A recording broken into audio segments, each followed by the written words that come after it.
This is the Linefeed Reading List for January 2011. And this has been a long time coming, and the stack has just been piling up and up and up. I'm going to try and get through a heap of mags. I'm going to make a promise too that some point this year I'm going to get a much better quality camera. We'll be able to actually see the pages a bit better. It's getting a little... The lo-fi thing, I'm a bit over it, really. We need to up the quality quotient. Quality quotient. There, that's what we need to do. I'm just going to get cracking. We're going to get through... I'm not even going to count how many are here. It just looks like loads. But we'll get through them. Starting with Adbusters. It's been an age since I've picked up Adbusters. I can remember, shortly after it came out, it was quite exciting. This was a radical magazine that was anti-advertising, or at least wanted to pick apart advertising and show, the raw bones of it, and tell us a lot of things we already knew about it. Maybe the reason that we're not so fussed about advertising, that advertising is struggling to make an impact on people these days, is partly due to things like Adbusters coming along and pushing that agenda, just giving a voice to things that we sort of think about anyway. The weird thing though is that it's been going for, it must be 10 years or more now, and it's how do you sustain a magazine that's anti-advertising? You can't have advertising to help fund your magazine. Adbusters is part of a big sort of network where they get sort of funding from all sorts of areas, but it's just it's sort of a one-note thing that's been going for a long time now. That's not to say it's not without interest or merit. It's always worth checking out. But you could check out any issue of Adbusters, I think, and find the message that you want in there. It's not necessarily something that I feel like I would need to pick up every issue to get what's going on. In a way, that's what's really nice about it, is you can sort of dip in at any point. The thing is too, is a part of the sort of anti-branding and anti-advertising, just anti-corporate sort of stance means that they constantly have to sort of undo anything to do with their own identity, so that every issue, when it first started, issues were more branded, they had similar mastheads and things like that. Looking 10 years on, it's quite bizarre because everything changes now in Adbusters. Nothing stays the same, which makes an exciting project, really. And at the other end of the spectrum, Bloomberg Businessweek, you couldn't get more corporate or chock full of really obnoxious advertising. Luckily though, this magazine is so, I want to say beautifully designed. Can you call a business magazine beautiful? It's really well designed, and it's sort of a crossbreed of, I think this is why, it's a cross between sort of the American maximalism that you get from magazines like Wired and all that sort of stuff, where there's lots of infographics and lots going on a page and all sorts of things to keep people busy on a page and get them interacting with all the elements. Lots of inroads and access routes to the various articles, combined with a sort of calm English aesthetic. Obviously the art director that's working on Bloomberg Businessweek now used to work for The Guardian. So I think that's where I'm coming from with that. And I think you can see this on the page. It is a combination of crazy American maximalism with this sort of calm, rigorous, I was going to say well typographized. That's not right. The typography is just beautiful. It's a really lovely combination of the two. This is a special edition, end of year review, and this is, if you're going to pick up any issue, this is the one to pick up. It's where they've got a chance to open up the pages and do some crazy stuff where they don't have to have normal, the regular sort of articles and things like that. The editorial is really interesting too. They divided the magazine up into sections based on keywords of the year. So you end up with a section titled Gaga, which is sort of about Lady Gaga, but then they tie it in with sort of all these other sort of world events that were going on, like this one called Spill, which obviously starts with the oil spill, but then talks about all sorts of other sort of tenuously related stuff. It's a really lovely looking, rigorously designed and edited magazine, and can't recommend it enough. Fire and Knives, you would have, if you've seen these podcasts before, you're probably quite familiar with this magazine. It's lovely. It's just Andrew Lazowski over at the Magtastic Blogsplosion recently named it his favourite magazine of the year in his inaugural favourite mag of the year thing that he's doing. This issue they've had a bit of not a redesign, but sort of a refresh, if you like, and they've introduced a lot of handwriting. I got to speak to the designer, Rob Lowe. Was he telling me this or was someone else telling me this? Might have been the editor. I'm not sure. Somebody was telling me anyway that the main decision was to do away with typeset headings and use Rob's handwriting for pretty much everything. So it's actually worked really well. I think it's progressed the mag really nicely that there's so much of this really lovely handwriting, and it's all, I'm pretty sure it's all Rob's, and it's all completely different.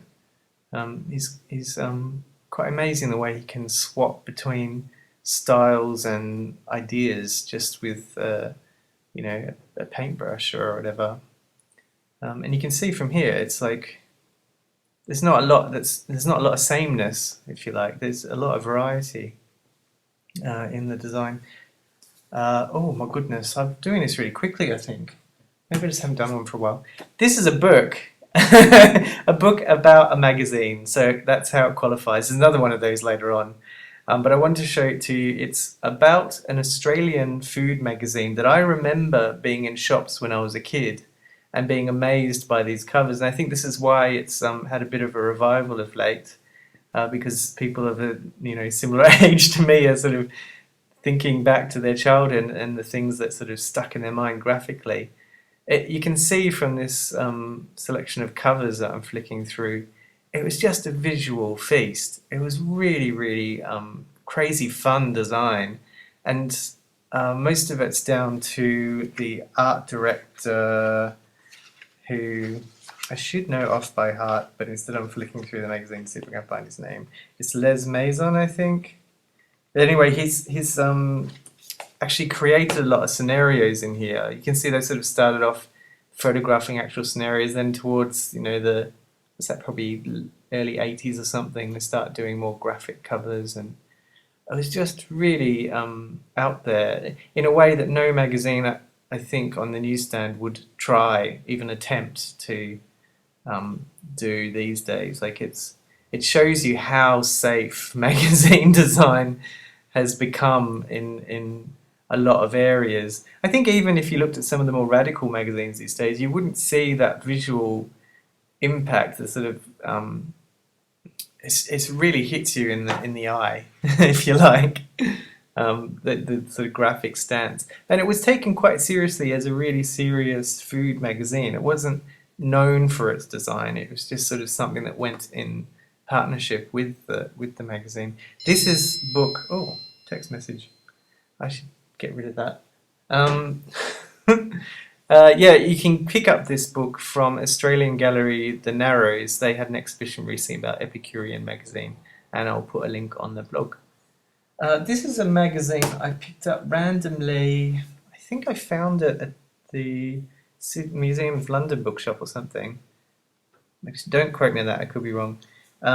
It's called Lost in London. It's the first issue, and it's in the editorial they explained they wanted to do a magazine about getting out of London and seeing nature and seeing what's going on and just taking a break from the city. And while they were creating the magazine, they worked out that actually you can do that without leaving London, the city confines. That there is all this sort of crazy little pockets of sort of natural stuff going on. I say natural stuff; it sounds really dorky, but they include stuff like sort of foraging for mushrooms and finding ways to farms in the city where you can get fresh produce rather than going to supermarkets and that sort of stuff, which kind of appeals to me because I really like that idea of. I had this idea that you could have a city farms. I was reading about city farms in Tokyo, and that you could have farms in the middle of the city, and I had this whole sort of idea of like a network of stores attached to little farms, and you can get everything fresh and when it's in season, rather than having everything flown in and whatever else. So it appealed to this sort of fantastic idea I had this magazine. It's really lovely. I haven't seen it around a lot, but if you do see it, grab it. It's £10 is a bit pricey, but it doesn't come out that often. And there has been a lot of care and attention given to the look and feel of it. There's some lovely illustration and photography in there too. And I think every city should have a Lost in London, except obviously a different city name. L'Optium is a French men's magazine, which I've had sort of kept. I've seen it around, but never really picked it up. And I was just looking around for some interesting mags, and I decided I would this time round, and mainly because the cover had all this lovely hand-drawn typography all over it, which I thought was kind of radical. And you open it up, and it's really strange. Like, it's quite jarring, a lot of it. It's got this weird version of Futura that's like one of those original versions before it was refined and made sort of the Futura we know today. So it's got all sorts of weird nicks and curves, and it's really edgy, busy pages. Again, like it's sort of a bit like that American Maximal little thing, but now run through a French filter, which means there's a bit of colour, but it's quite cornered and used conservatively. But then typography is just sort of thrown around all over the place in all sorts of crazy ways. Like it's a bit hard to tell what's an ad. Like everything looks like ads, but then at the same time it's kind of nice because you don't notice the ads then, because the features kind of look a bit like they're trying to tell you lots of stuff anyway. I really liked too, they spell out the name of the magazine throughout the magazine using the sections. So like the first section is called something starting with O for optimum, and so on until you get to M at the end, which with nice big chunky letters. Whew! Almost running out of breath. I hope that this, I don't want to run out of breath with this. This is Parq magazine, and it comes from, I'm pretty sure it was Portugal. Oh, Lisbon. Oh my god, I'm getting all my facts completely wrong. All right, I'm not sure. But it's designed by a guy called Valdemar Lamego. I hope I've said that right. I'm sure he's going to tell me off if I haven't. But I saw this on Issue and had to see if I could get my hands on an actual copy. It's just really a sort of street magazine from what for me is what far-flung lands, but with a really distinct visual appeal. I mean, this one obviously takes a few cues from Another Man's recent redesign by Lawrence Brenner with the big thick lines. You'll see, you see around the boxes, there's more of them later on. But it also throws in all sorts of other crazy references into the mix. This is sort of what I mean by the Another Man analogy. It's sort of got big thick lines. But then the issue before that looked completely different again, yet still part of the Parq family.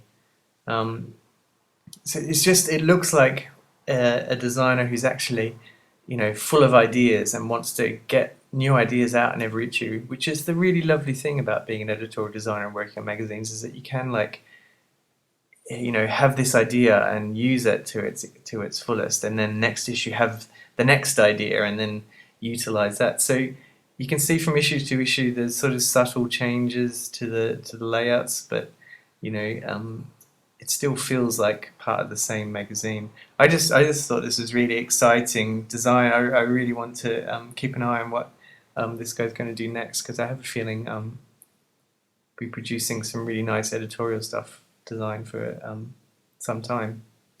This is another magazine I hadn't checked in on for a while, mainly because every time I pick it up I sort of am a bit, there's not enough in it or something.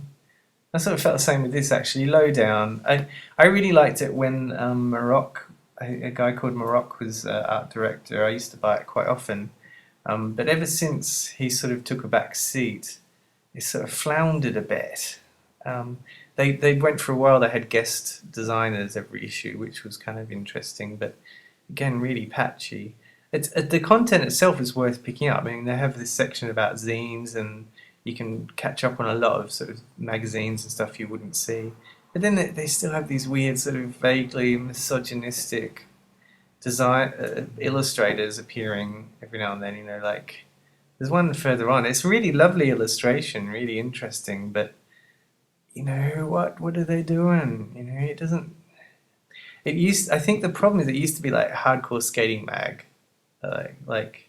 made in Berlin but in English and German. So they managed to sort of widen their readership by incorporating both languages. And really interesting, really good people in there. A lot of names you would have heard of, like Jeff McFetridge back in the last decade and stuff like that.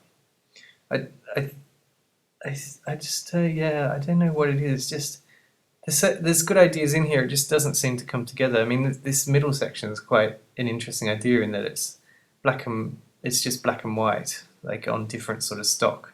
So it's sort of lightweight sort of stock, just black and white pictures. And they've added a bit of colour to this one. It sort of defeats the purpose a bit. Oh, it's black ink, I guess. Yeah.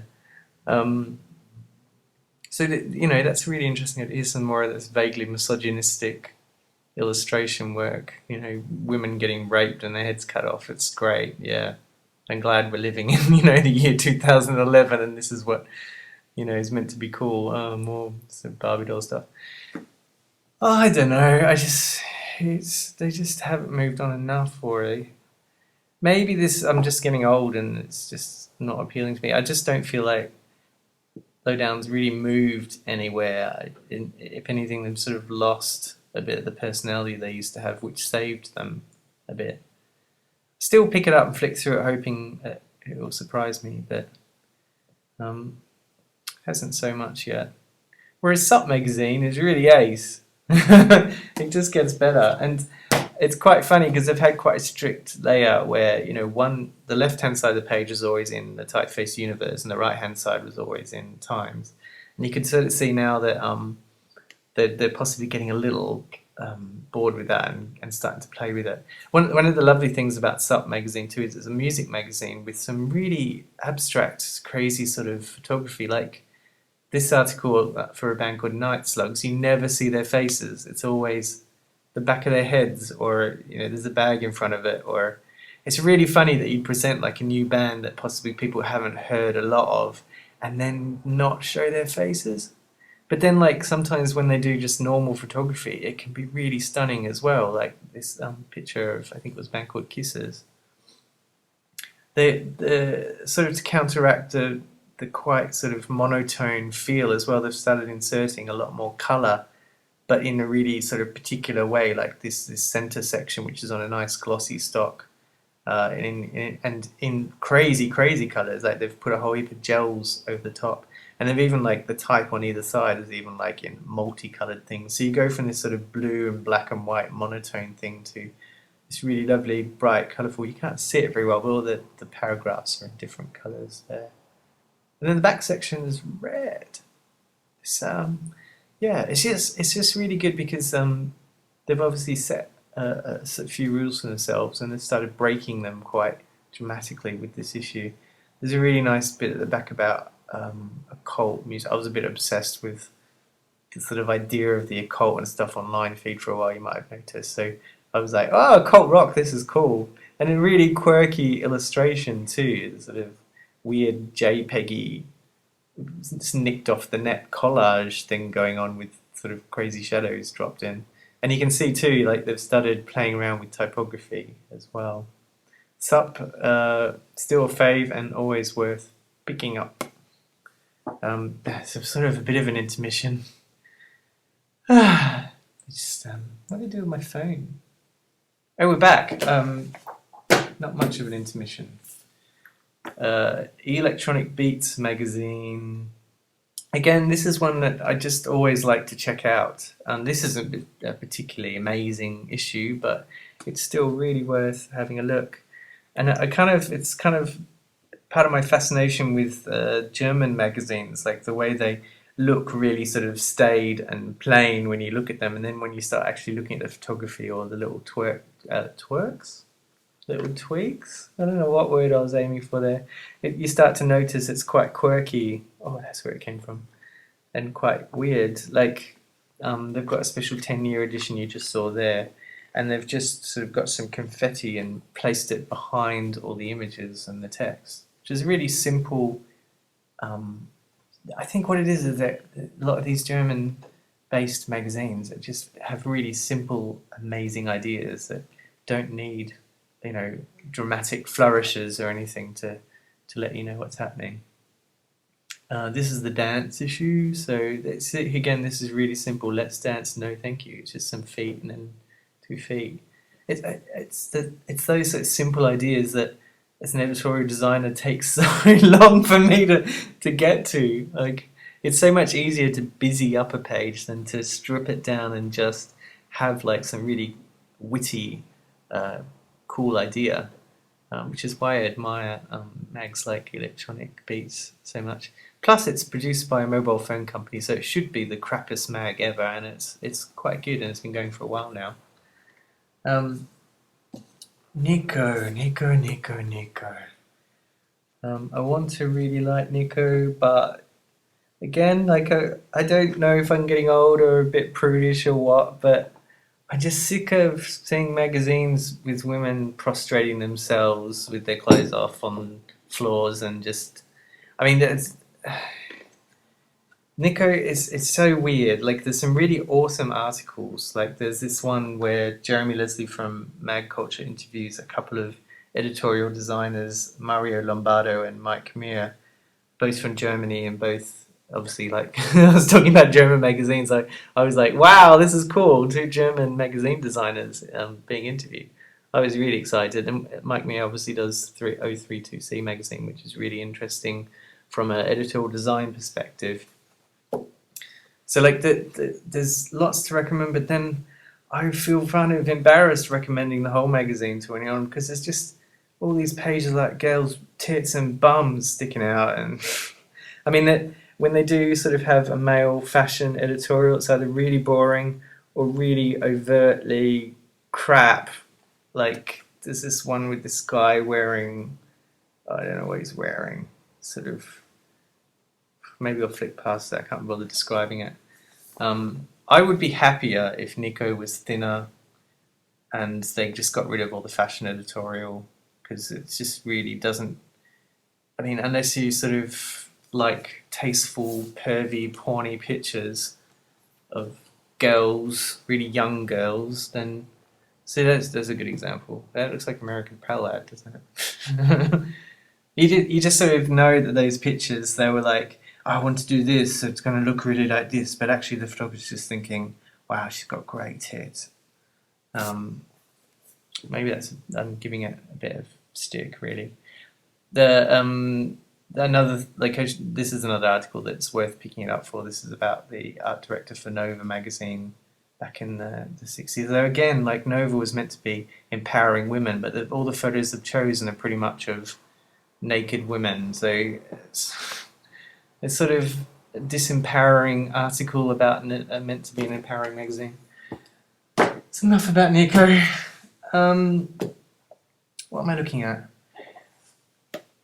I've put these two together because this is another magazine I feel a little nonplussed about.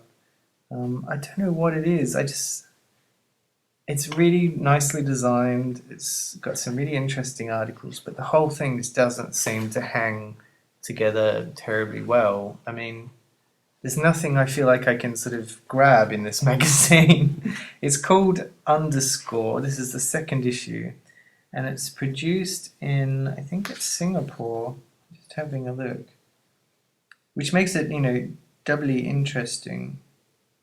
Yeah, it's produced in Singapore, but it's in English and a bit of Japanese. Second issue. It's doesn't come out very often though. You can just see, like, flicking through. That was the thing that's Neo Tokyo article was the thing that stood out for me most. But I just felt a little lost flicking through it. Again, fashion editorial that feels like it's just there to fill a gap rather than to tell me anything. I think there's a real lack of concept in fashion editorials at the moment, and someone needs to give a lot of these photographers and stylists a real kick up the arse rather than letting editors be just thankful they're doing it for not very much money or whatever. It's like, it's a bit of a problem, and it's mainly advertising driven too when magazines start using lots of fashion editorials. Here's a magazine I can't complain about because it's always really good, and it's so little. It's like, it's almost a lesson to some of these overblown sort of magazines that that I was just talking about. You can do so much with like minimal amount of pages, saddle stitched, black and white, and just chock full of really interesting stuff. And I mean, gym class in particular, I like because they talk about magazines. So the interest is there straight away. In this one, they talk to just some really good names like Andrew Tuck from Monocle. They talk to George Lewis, the art director who worked on Esquire way back in, what year would that be? Around the 60s, actually. So it's quite a coup. Like, they just seem to get more and more awesome sort of people in there every issue. You sort of wonder, like, are we going to see Fabian Baron in the next one or something? Oh, we've moved on. Sid. Now, this is Ace, and Jeremy and Mag Culture got the jump on me. I meant to talk about this one ages ago. It just randomly arrived on my doorstep, although I'd been following the blog. I don't know if they know this, actually. I think it's SID is the name of the organization in charge of promoting magazines in Sweden.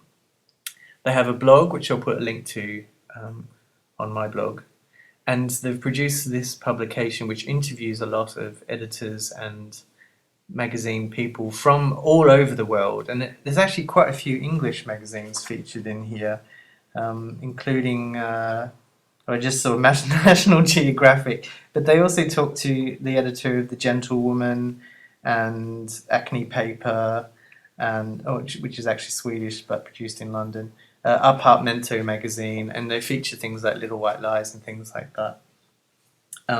If every country had a magazine promoting their magazine distribution like this, magazine distribution might be in a better position, I think.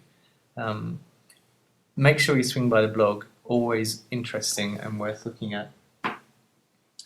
This is a book I had to get because I often claim ID magazine was the reason that I wanted to be a designer, especially back in the late 80s when Stephen Mayle was in charge of the art direction. And it was sort of a bit before computers took over and they used to do lots of crazy print effects and things like that. And from when ID started, they were always about getting the most out of their printers and trying to get away with doing as many visual things in print as possible with limited budgets. So like up until the late 80s, that's what they were doing to they'd got really good at it by then, and then the computer came in, the Apple Mac came along, and everything had to go back to being screen based. It all just became screen based. I mean, so I had to get this because I love ID magazine, and even though I don't buy it that often anymore, it still has a special place in my heart.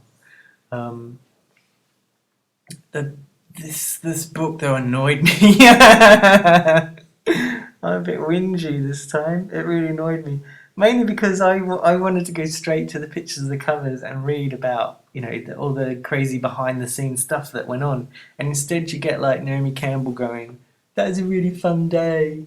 I really like that photographer," or like some makeup person going, "Yeah, we did really good makeup on her. She was nice." And I just could feel my brain slowly turning to mush and seeping out my ear.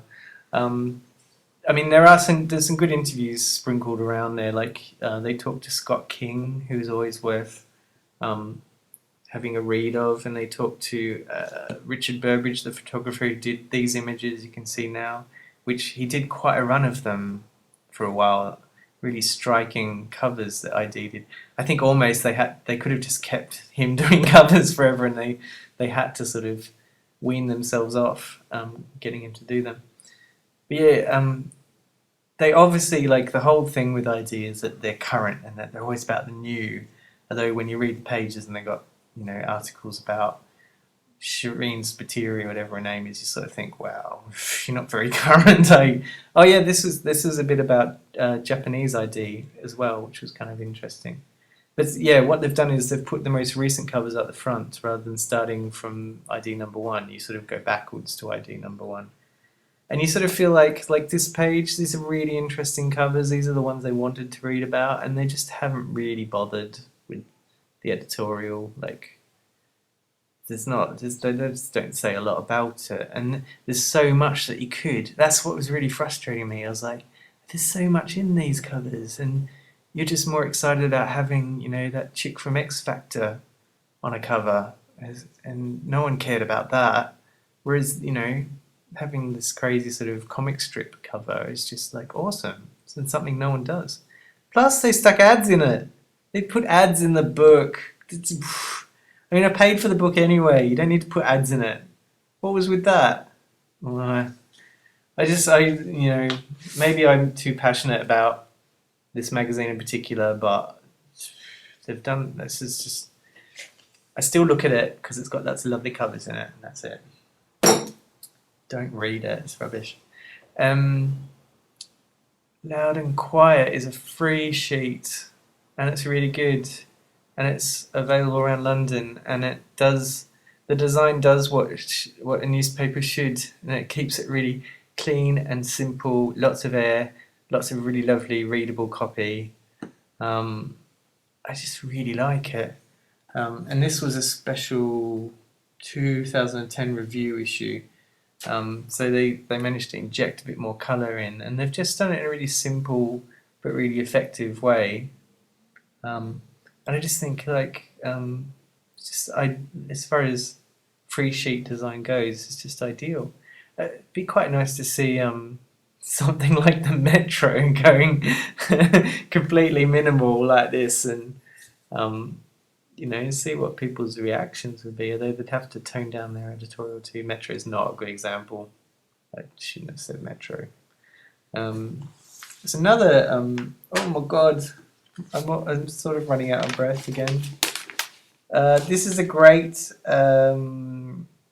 design newspaper, if you like, and this issue is all about poster work. I have a couple of criticisms because, you know, I guess I'm criticizing stuff. Just that there's a lot of little key lines that really annoyed me in this issue. Like, I want to see the posters and all these little lines and little numbers floating around all over the place. I really didn't need them. I think they could have done with actually filling some of the pages so they were like posters. It seemed a bit silly to have a magazine about posters and not actually have full pages of poster work in there. Again, a visual feast, lovely stuff, really nice selection, well curated, but couldn't see the artwork well enough. I'm an old man, what are you doing to me? Let's get my glasses out. I'm going to finish with, and this is something I've been quite excited about.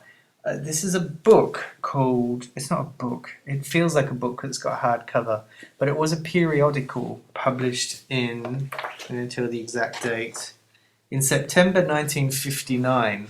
And it was I don't know how often it came out, but there's at least 10 or so issues that were produced. And it's about design and architecture in the early 60s.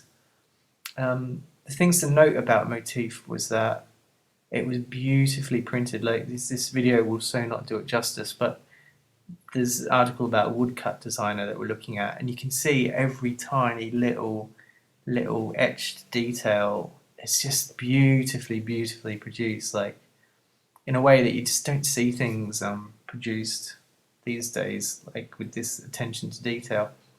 The crazy thing is too that I don't know if this is because it was the early days of editorial design, but every feature's designed differently. Like the whole new set of typefaces, quite often new paper, and new sort of colours. So you've gone from this sort of very, pastoral sort of woodcut stuff to like sort of rigid sans serif thing about city buildings.